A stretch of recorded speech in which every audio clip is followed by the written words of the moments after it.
Well, today's news conference, the president suggested he might be willing to believe Putin's denials that Russia meddled in our last presidential election. Watch. So I have great confidence in my intelligence people, but I will tell you that President Putin was extremely strong and powerful in his denial today. Well, that set off a tidal wave of criticism. Former CIA Director John Brennan tweeted, and we're quoting, Donald Trump's press conference performance in Helsinki rises to and exceeds the threshold of high crimes and misdemeanors, in other words, grounds for impeachment. And we're quoting now, it was nothing short of treasonous. Not only were Trump's comments imbecilic, he is wholly in the pocket of Putin. Republican patriots, where are you? What to make of all this? Joining us now is a man who has covered several Russia-U.S. summits around the world. NYU professor emeritus and Nation contributing editor Stephen Cohen, one of the country's preeminent Russia scholars. Professor Cohen, thanks a lot for joining us. Assess, if you would, the reaction today to this press conference and to the summit between Putin and Trump. The reaction by most of the media, by the Democrats, by the anti-Trump people, is like mob violence. I've never seen anything like it in my life. This is the President of the United States doing what every president, Tucker, since Franklin Delano Roosevelt did in 1943 with Stalin, meeting with the head of the Kremlin. And every president since Eisenhower, a Republican, by the way, has met with the leader of the Kremlin for one existential purpose: to avoid war between the two nuclear superpowers. Today, in my considered, scholarly, long-time judgment, relations between the United States and Russia are more dangerous than they have ever, let me repeat, ever been, including the Cuban Missile Crisis. I want my president to do, I didn't vote for this president, but I want my president to do what every other president has done. Sit with the head of the other nuclear superpower and walk back the conflicts that could lead to war, whether they be in Syria, Ukraine, in the Baltic nations, in these accusations of cyber attacks. Every president has been encouraged to do that and applauded by both parties, not Trump. Look what they did to him today.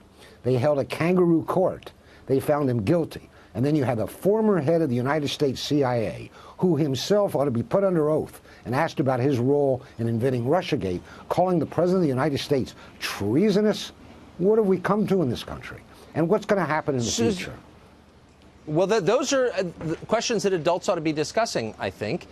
But tell me if my assessment is wrong. It seems almost as if some in our leadership class on both sides, Republicans and Democrats, seek increased conflict with Russia. Do you think that's right? And if it is, why?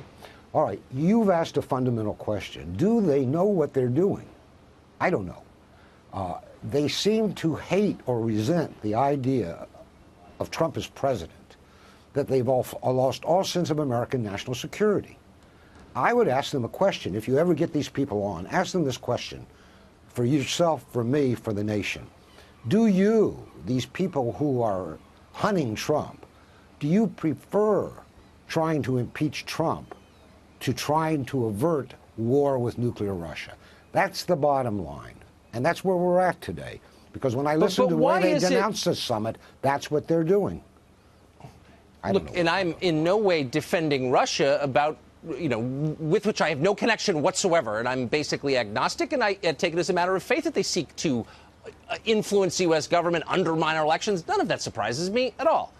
I just don't understand why Russia uniquely is considered an unacceptable partner for conversation, while at the same time we are happy to have close, intimate relations with Saudi Arabia, for example, the government of China, for example, both more repressive than the government of Russia.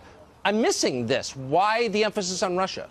People have written books about this, historians. Why is it that Russia seems to be our wicked witch of the East, when Russia has more in common with the United States? It's a Christian country. It's a big country. It was a frontier country. We were allies during World War II.